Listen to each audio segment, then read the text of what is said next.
looking at Egypt, okay? But just before we jump into Egypt, just to summarize, because we spent the last, two class sessions looking at specifically Mesopotamia, but we also talked about the development of humanity and civilization, okay? Remember that Mesopotamia was the first, okay, society slash civilization, whatever you want to call it, okay? And it all is a result of the A word, agriculture, okay? Oops. I misspelled. Okay, so agriculture, and of course it happens because Mesopotamia, Tigris and Euphrates provide the water, which is key, okay, to not only domesticating crops, but also, helping humanity, and of course for the animals, and a bunch of other stuff, okay? We looked at how, all right, these early settlements eventually become villages, towns, and cities, and while we do, see a lot of these city-states, and this is where, kind of society stops for a couple hundred years, eventually we get the first nations or countries, if you want to call them that, okay? The first two are located in Mesopotamia, Sumer and Akkad. All right, and I wrote some of the things because along with the development of society, because remember, all right, farming, lots of food, more people, more food, more people, okay? Not everyone has to be a farmer, so we see the development of other trades and professions, and then over time, okay, we begin to see the divisions when it comes to social classes, and we see, the ruling classes be put up on a pedestal. We see the development of governments because, you need someone to make the rules and enforce the rules and keep everyone in check, okay? And of course, we see the development of religion, okay? Now, please remember, all right, let me use my props here, okay? What is the original purpose of religion? Weather?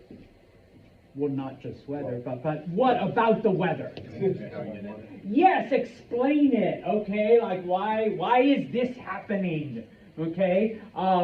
Yeah, okay? And in this case, it's 10 degrees out there, right? Captain Cold is mad, obviously, okay?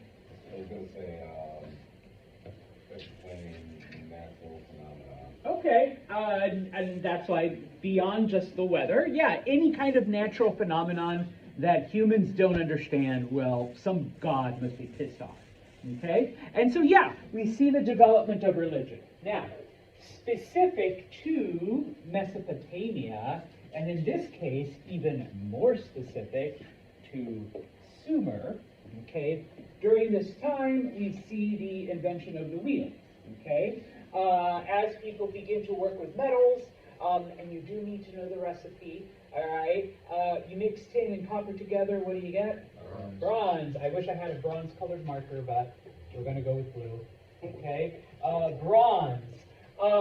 The first writing, okay, is developed in Sumer. Yes, you do need to know cuneiform, all right? I don't care how you pronounce it, but as long as you spell it and it looks something like that, all right, because I know it's a hard word to spell, okay?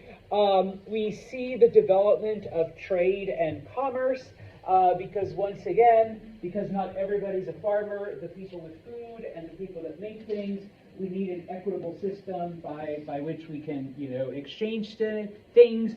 But also remember, the only thing that Mesopotamia really had going for it was fertile land.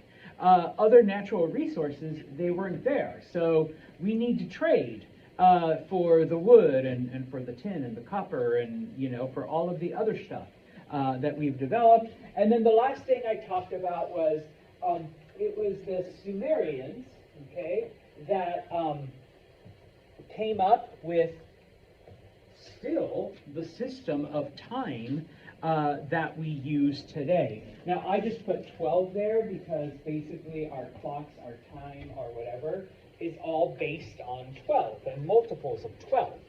Okay? In 10,000 years, we haven't come up with a better system. All right? And I'll show you my old school watch. Okay? It's still got 12 numbers, and that still divides the day, and then you multiply 12 by whatever. I suck at math. 60 seconds, 60 minutes, and all of that stuff. Okay? Remember that they were also the first to notice that, okay, takes the moon 28 days to go from there to back.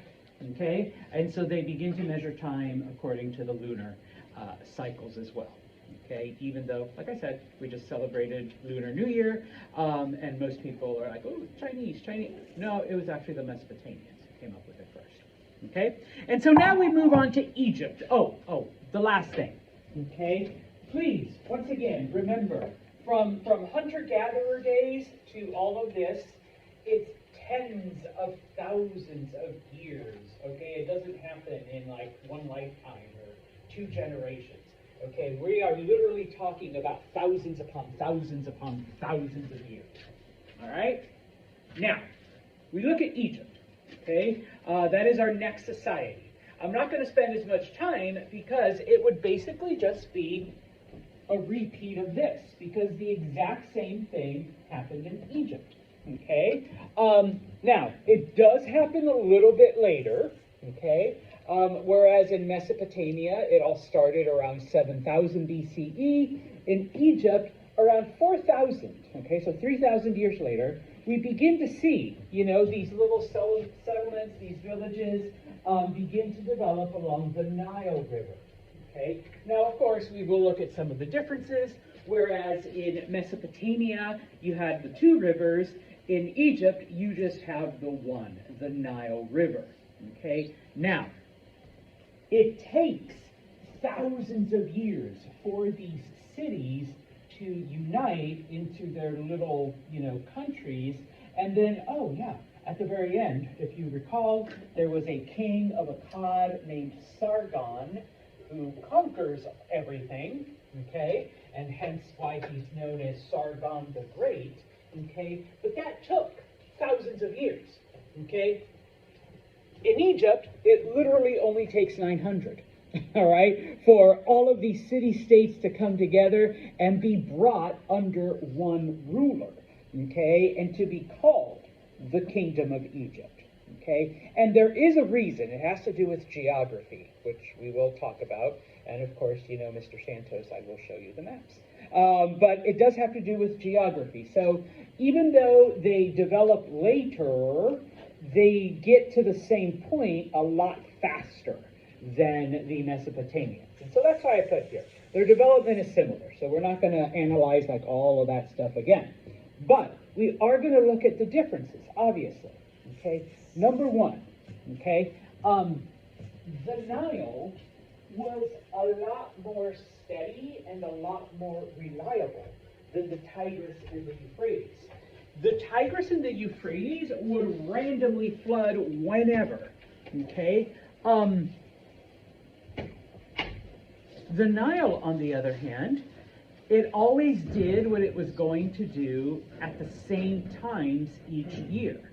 So once the Egyptians were able to calculate and figure out time, which just like the Mesopotamians, they eventually do, and it does have to do with the lunar cycles, okay, they knew, hey, we're getting close to the time when the Nile is going to overflow, so let's get ready, okay? Hey, we're getting close to when we're going to be like a really dry spell, so let's get ready, okay? We're really close to when it is just going to rain for like 10 days in a row and flood everything. Let's get ready, okay? You don't have to worry about seasons, right? No. But a lot of times, in tropical areas, even though they're like, it's spring, summer, fall, no, they just divide it into the wet season and the dry season. Okay, I spent 6 months in Vietnam, and they're like, "Oh yeah, you're lucky you're here in the dry season," and I'm like, "What the fuck? It's raining every day." I'm like, "I don't want to imagine the wet season." They're like, "Yeah, but it only rains for 3 or 4 hours. No, during the wet season it rains all day," and I'm just like, "Oh shit, okay." But yes, they worry about the wet season and dry season. Okay, but anyways. Because the rhythm was regular, okay, like they knew when things were going to happen, and they now obviously every now and then the Nile might throw a wrench and flood a month earlier, or the rains would come and last a little longer. But for the most part, okay, Egyptians were able to base their lives on the rhythms of nature. Okay, this becomes affects them in a different way. Okay, and like I said, okay, the reason why it only takes Egypt 900 years, whereas in Mesopotamia it took a couple thousand to come together as like one entity, is because of geography. Okay, to the north was nothing but ocean. To the west is one of the most largest, dangerous, deadly deserts on the planet. Okay. To the south, the Nile is full of these waterfalls, and they make Niagara look like just a little puddle, like a little bit of water going over the edge of the table here. Okay, they are huge. All right, so because of this, the Egyptians really had nowhere else to expand other than coming together. Okay, now I promised you a map. Okay, the purple area is what eventually becomes Egypt during this time. Okay? Like I said, to the west, nothing but desert, the Sahara Desert. Okay? Even today, one of the most, dangerous deserts on the planet. Over here, you already have other societies, and so that was basically the only outlet that Egypt had. Okay, and so yeah, they could trade with those areas. So they had a little bit of outside influence. To the north is the Mediterranean. They still haven't perfected boats yet. Remember, it's like 12,000 years ago. So and then of course the Nile. Now, once you get to a certain point, where are you? Here it is. They use a cataract. Not the shit in your eyes, but cataract is just a fancy word for a waterfall. Okay? Huge, ginormous waterfall. Like I said, makes Niagara look like, a little baby tub. All right? If you make it past that, there's another one, just as big and just as challenging. You make it past the second one, there's a third one. You make it past the third one, there's a fourth one. There's about 5 or 6 waterfalls and it's just kind of like, the Egyptians were like, pardon my Egyptian, fuck it, we're not doing this. We're fine where we are, okay? And so yes, they become a united kingdom. Now, on occasion, students are like, Mr. Santos, why does it say Upper Egypt down here and Lower Egypt over here if this is the top? Okay, you have to understand that when it comes to maps and things like that, it's not because of what's up and down, it's because of how the rivers flow. Okay? Now, fun fact, it'll help you win at trivia night someday. Okay? The Nile River is weird and special because every other river on the planet goes from north to south, east to west, or west to east, or some combination of it. The Nile is the only river on the planet that goes from south to north. It goes like that. Okay? And so, yes, it kind of twists your perception. Okay? So this is Upper Egypt, because this is where the Nile starts. Actually, the Nile starts way down here, and it goes like this. Lower Egypt is where it ends. Okay? If you look at the Hudson, if you've ever been up into the Adirondacks, one time they told me, oh yeah, we're in the Upper Hudson region. I'm like, what? And they're like, yeah, this is where it starts. It's like this little teeny thing. All right? Huh? So that's probably like, oh, it's like God. Aliens, I don't know. I don't know, magic, It's just one of those things. So, like I said, you go to trivia night and they're like, the only river on the planet goes from south to north. Nile. Thank you, Santos. The Nile. Okay, you got to thank me silently first. Okay. Now, just like in Mesopotamia, okay, Egyptians developed, a system of government, a system of ruling. And yes, they do start off the same warrior kings and blah, blah, blah, and eventually it becomes hereditary. In Egypt, they are known as pharaohs. That is the word that is given for the king. Okay? Now, because nature was so much more predictable and so much more, I want to say, gentler almost, because the Egyptians were able to base their lives on when things were going to happen, they come up with this concept known as Ma'at, which literally means order in the universe.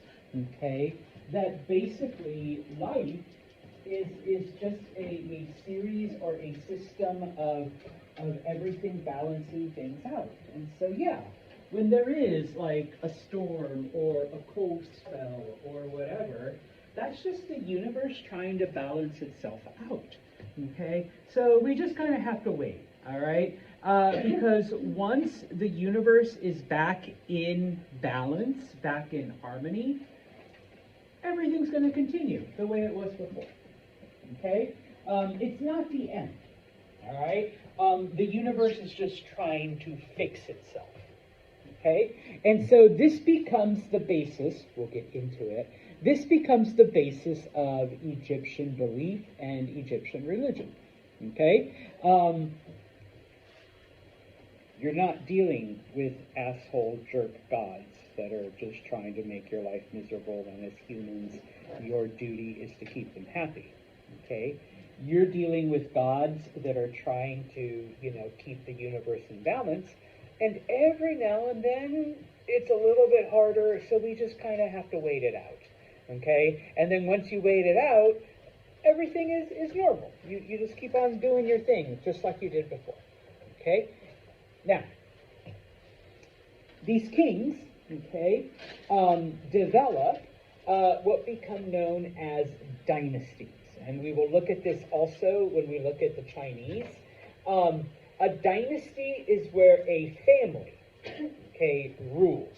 Because remember, eventually, it goes father to son, father to son, father to son, father to son, father to son. Okay, and the family continues, ruling that way.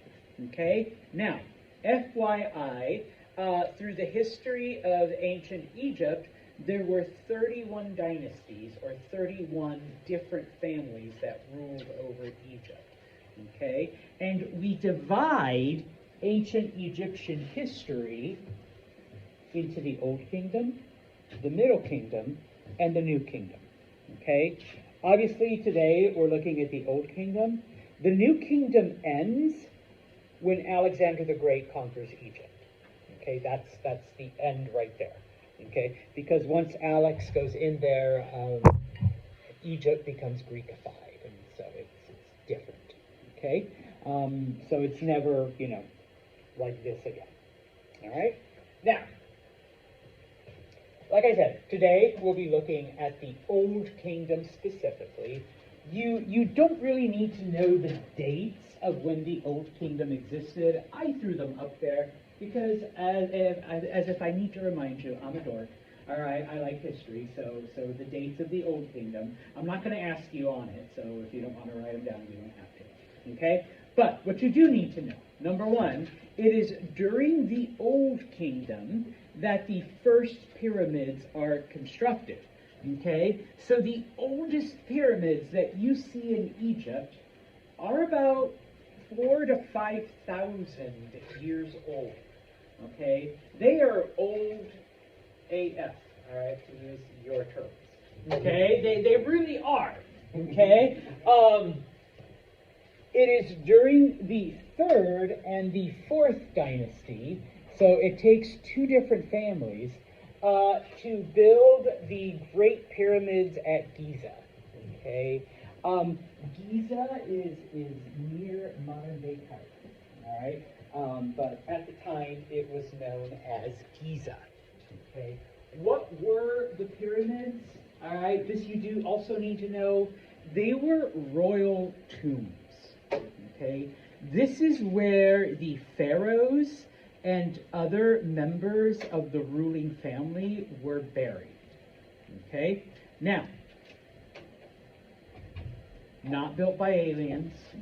Okay, they weren't like, I don't know, conductors of transgalactic messages. Trust me, I've heard it all. All right, they weren't ancient post offices. I've heard that one. That one was the funniest. All right, they were just burial areas for the royals. Okay, now you do need to know the P word, and I'm going to repeat it over and over and over again. Ancient Egyptians were polytheistic. What does polytheistic or polytheism mean?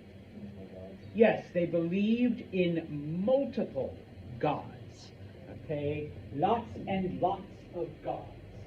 Okay, I'm not going to ask you to know the entire pantheon of Egyptian gods because there's quite a few of them, but I will mention one or two, okay, or three, all right? And so because of this, all right, there was a very elaborate worship system, okay? And yes, it does start off as a way to explain nature, as a way to explain unexplainable phenomenon, okay? And of course, different gods are assigned to different aspects of nature.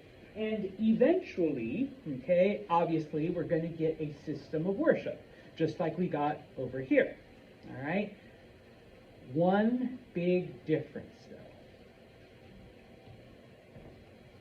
is that in addition to male gods, Egyptians also had goddesses, okay? That's not to say that the Mesopotamians didn't, but the Egyptians attributed more things to goddesses than the Mesopotamians. In Mesopotamia, it was just priests that handled everything. Whereas in Egypt, here's the big difference. Priestesses need to be in charge of the ceremonies for the goddesses. Okay?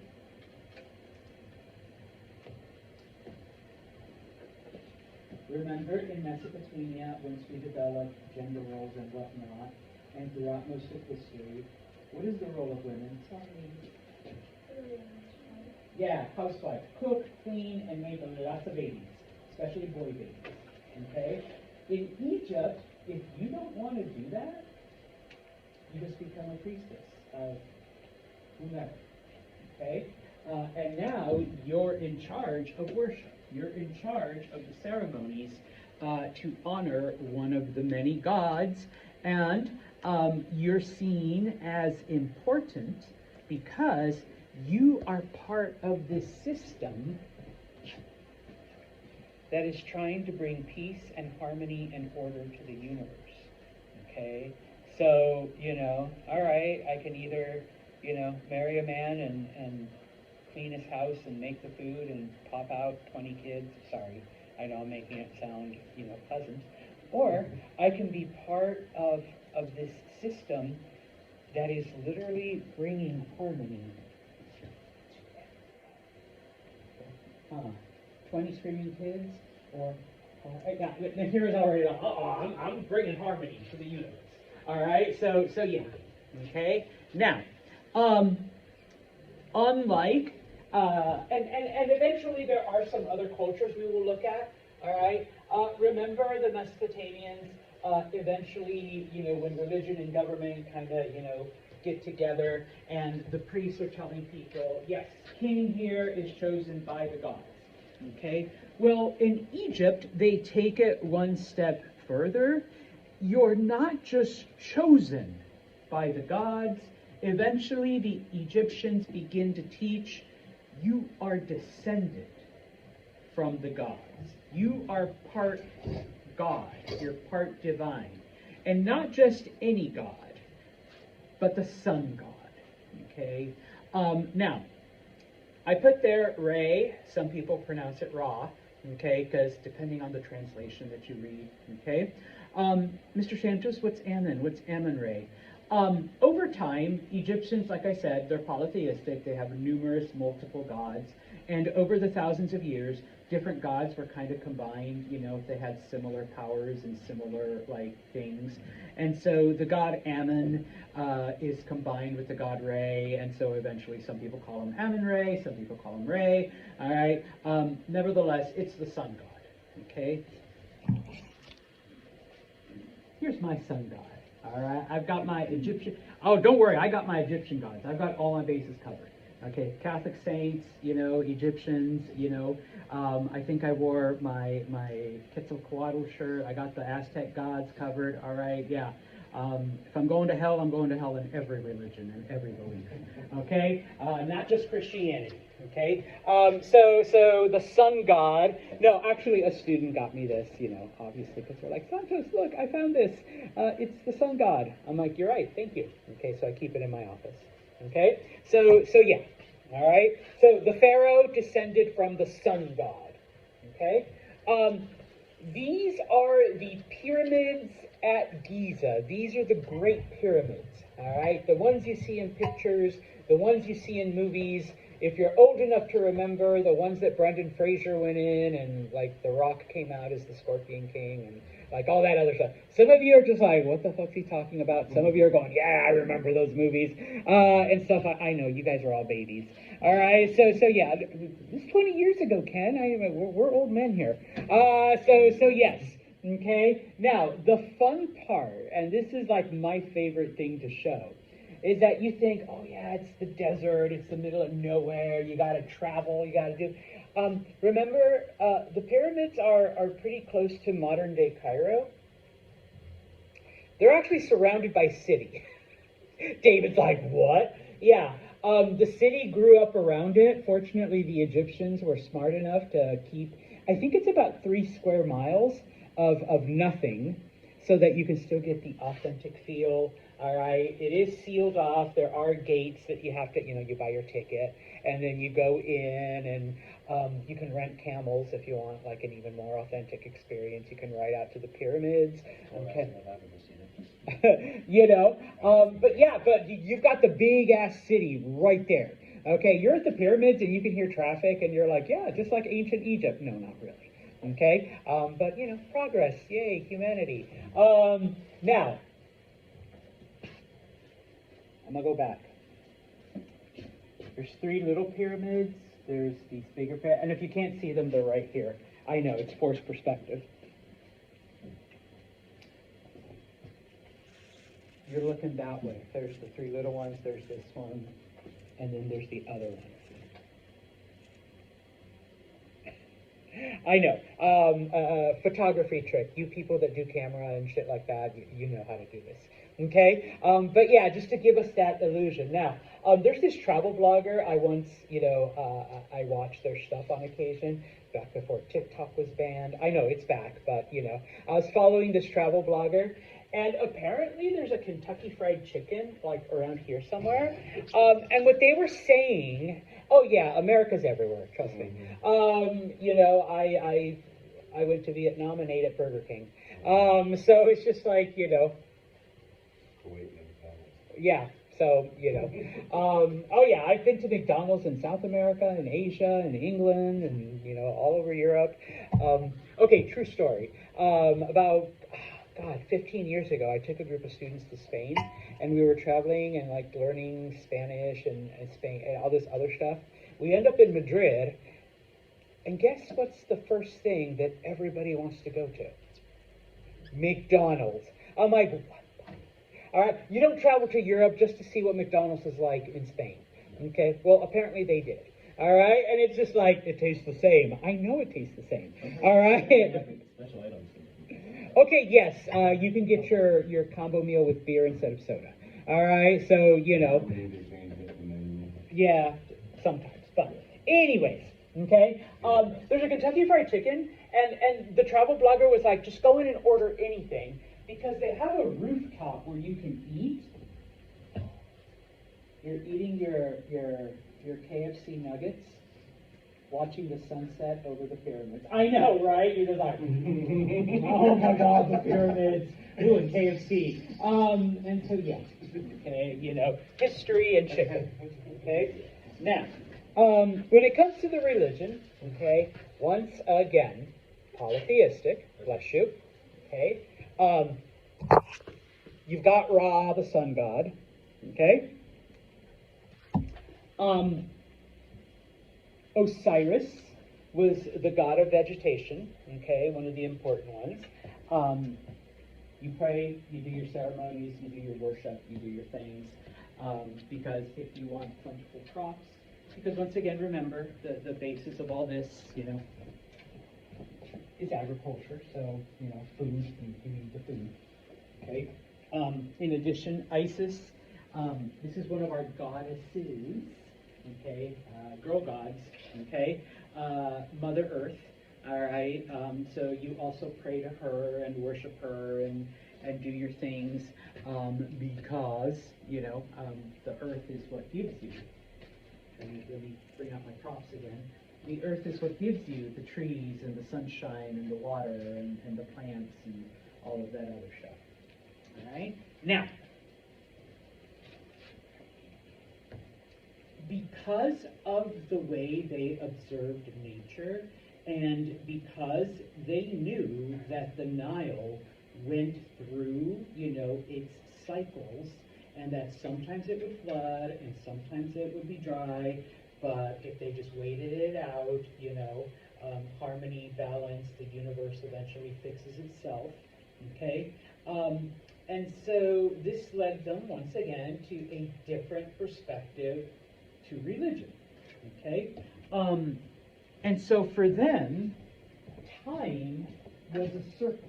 It wasn't linear, okay? You plant, you harvest, you eat, you plant again. You harvest, you eat. Okay?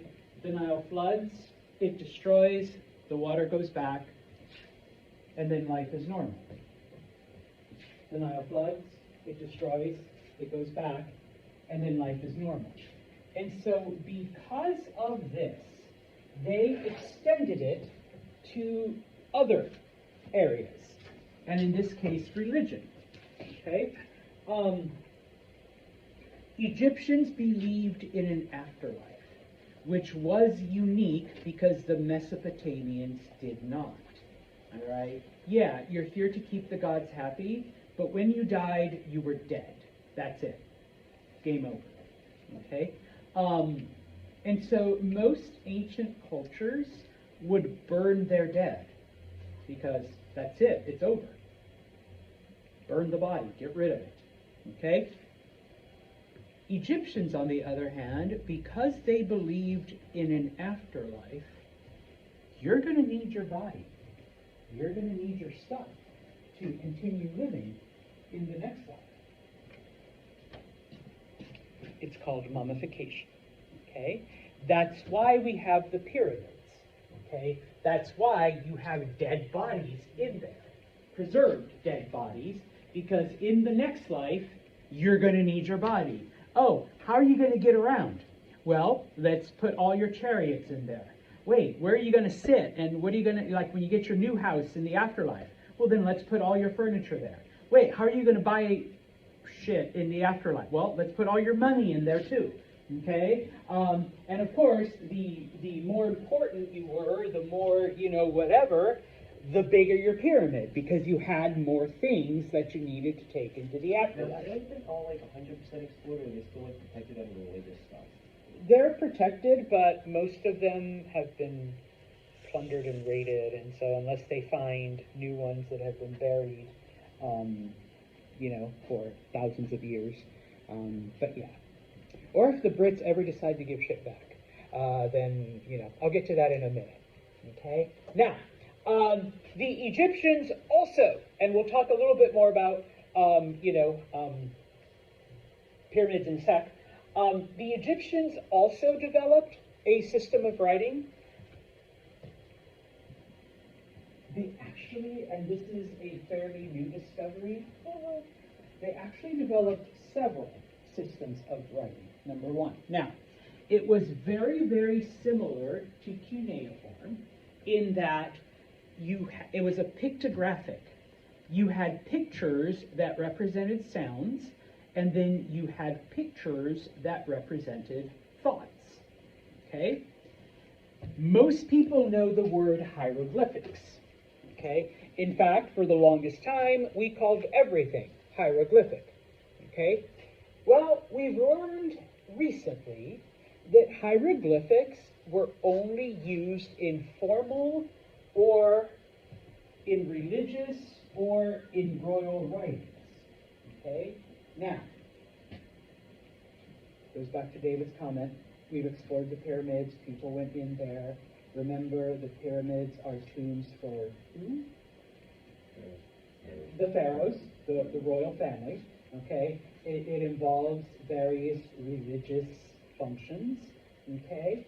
And so, yes, the only types of writing that we ever found were hieroglyphic, okay? Stuff that's used for the royals, or stuff that's used in religious ceremonies.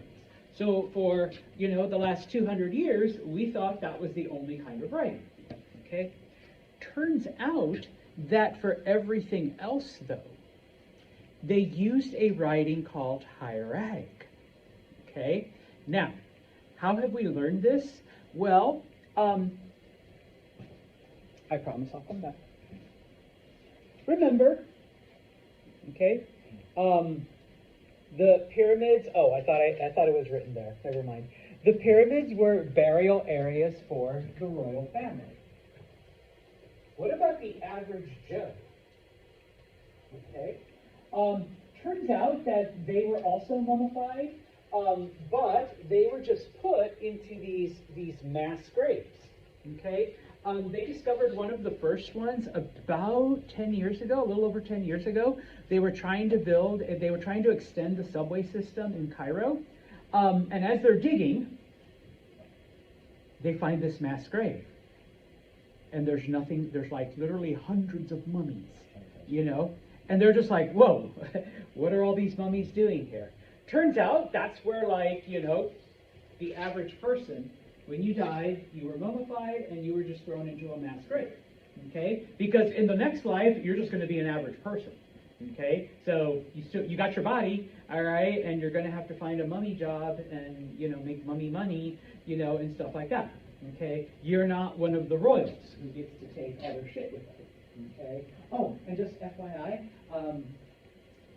she's my favorite serpent, so usually they were killed and mummified alongside. I need you in this life. Damn it. All right. Oh yeah. And David, he was my favorite horse keeper, and so I need my horse, so they're going to mummify my horse, and of course I'm going to need the horseshoe, so they're going to kill him and mummify him. All right, for that as well. Okay. So yeah. As we begin, and they have found more of these in the last 10 years. As we have found more and more of these mummified average people, it's like, oh my gosh, like some of the writings, some of the things, because they do put ceremonial prayers and a bunch of other things. I'll show you that in a minute. We found hieratic, okay? Later in the New Kingdom, so hundreds of years later, the Egyptians kind of came to their senses, like, why the fuck do we have two different types of writing, one for important people, one for everyone else? So later on, they developed something called Demotic, which is a combination of these two. They're just like, let's just make one system. All right, there's no point in having different forms of writing. Okay, so now, number one, you do need to know these three. Okay, I'll tell you that right now. All of you I know remember hieroglyphics because that's what we called it for hundreds of years. Okay, remember hieratic was for average people, and then demotic was a combination of these two. It was developed so that you wouldn't have to have two systems. Number one. Okay. Now we have to know. Number two. It was similar to cuneiform in that pictures represented sounds and pictures represented ideas. Okay, so once again, similar to emojis. Okay, someone sends me the smiley face. What are they trying to transmit?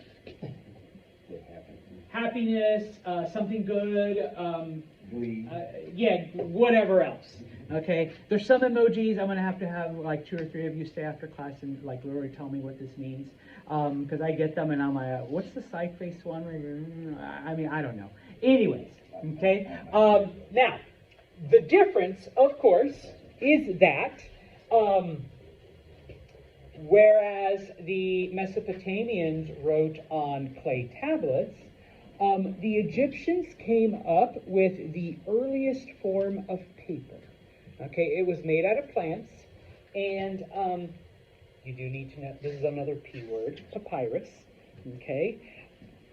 And this is what that's supposed to, because you can make it, it's like a pretty simple process, okay? This I picked up at a museum, this another student gave it to me, okay? So papyrus, and yes, they used a very primitive ink, okay? No, it wasn't blood, but blood was mixed in, all right? So it wasn't pure blood. So, Mr. Santos, I heard it was blood. No, not 100%. Not 100%. They put a little bit in there, okay? Now, for the longest time, we had no, because, you know, the pyramids are discovered, people are going through them, people are looking at stuff, and people have no clue what it's saying. Because like, oh my gosh, look at these cool pictures, look at these little drawings, look at, what does it say? Nobody knows, okay? It wasn't until 1799 with the discovery of something called the Rosetta Stone, okay? It was discovered by none other than a man named Napoleon Bonaparte. Okay, yeah, that Napoleon. This one, okay? Part of his military stuff was he conquered Egypt, okay? And they discovered this, and at first they're like, okay, it's a big-ass rock, and it's got like all kinds of writing, and oh my goodness, it has Greek on it. And so they're like, I wonder why this rock has Greek. After years of study, they realized that, because it was divided up into 3, there was Greek, there was hieratic, and there were hieroglyphics. It was a translation matrix. The hieroglyphic, the hieratic, and then it had the Greek equivalent. Since most educated people spoke Greek, they're like, oh my God, we can totally translate these little pictures, okay? And so suddenly we know what the Egyptians were trying to say, okay? Now, when you think about it today, just, you know, for those of you that are business and marketing people, when we hear Rosetta Stone, what do we think of today, or what is it today? Yeah, it's for translation, okay? It's a language learning software. Why would you name your language learning software Rosetta Stone? Well, because that was the original translation app. All right, it was a giant rock. But Greek, Demotic, not Demotic, hieratic, hieroglyphic. Okay? Now, so this is what people found. This is what people saw, okay, when they first found this stuff. Okay? And every now and then there were actual pictures, just so you know. Okay? Many people had these papyri buried with them, okay? This is the hieroglyphic alphabet, okay? Now, don't be like, all right, I'm going to write my name in ancient Egyptian. No, okay? This is the closest English sound, okay? It's not exact, okay, but this is like the closest of what we can make, okay? Sorry, Vanessa, it's not German, all right? It's in English. I'm sure you could find a German one, okay? So the 2 hands, that looks like the hands praying, although I always thought it was a self-high five when it's the emoji, but apparently it's the prayer one. I'm like, self-high five. They're like, no, Santos, it's a prayer, okay? That, the closest would be to an English that sound, okay? The owl, the closest English sound is a okay? the water, the letter N, okay, this weird rope with two hooks is the TH sound that we make in English, and so on. Okay, so once again, those are the closest English equivalents. It's not exact. Okay, now obviously there are literally thousands of other symbols that represent ideas. Okay, those aren't on here because I would not have enough slides. Okay, and yes, this I bought at a museum. Okay, it's the hieroglyphic alphabet, but in little form, and it. I need to learn how to take care of papyrus because it's starting to crinkle. And then yes, a student also was like, along with the sun god, was like, oh yeah, and here's your hieroglyphic alphabet, Mr. Santos. And I'm like, thank you. Oh my gosh, you totally got an A. All right, no, I'm joking. It takes coffee too. All right, but yeah, right there. Okay, so, okay, we'll finish off, kind of, sort of, with Egypt here. In the Old Kingdom, okay, land wasn't owned privately. It belonged to the pharaoh. Okay, the pharaoh, though, would pick people to administer it and work it. Okay, and so Seth here is in charge of a certain part of land, and he grows wheat and barley and like all that other stuff. And so he keeps part of it because he's the one that actually worked the land. But he also gives part of it to the government because the land belongs to the government. Okay? But eventually, okay, over time, over the hundreds of years, because as we've seen, humans are greedy, humans are corrupt. Seth, little by little, underreports how much, his land is making. So he underpays the government. He uses more and more land for maybe like his own use. He's supposed to grow wheat, but he doesn't want to grow wheat. He loves beer, so he grows more barley, makes his own beer, drinks it himself, and then sells it to other people and keeps the money and never reports to the government. Okay? This goes on for a long time, and the situation just gets worse.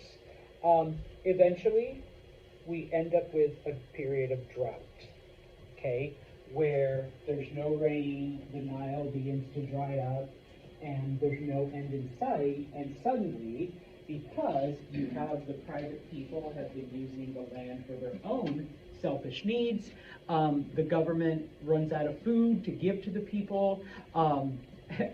Seth says, I got lots of beer. But while that makes you feel good for a while, it doesn't curb your appetite. And so we enter what's called the intermediate period. Society collapses, all right? People fight against the government. And for about 100 years, Egypt is plunged into a period of civil war with different groups trying to take control and trying to, take over the government. All right? One group does, another group doesn't. One group does something, another group doesn't do anything, and it lasts that way. But this is the end of the Old Kingdom, okay, with the first intermediate period. All right? Questions? Please don't put stuff away yet because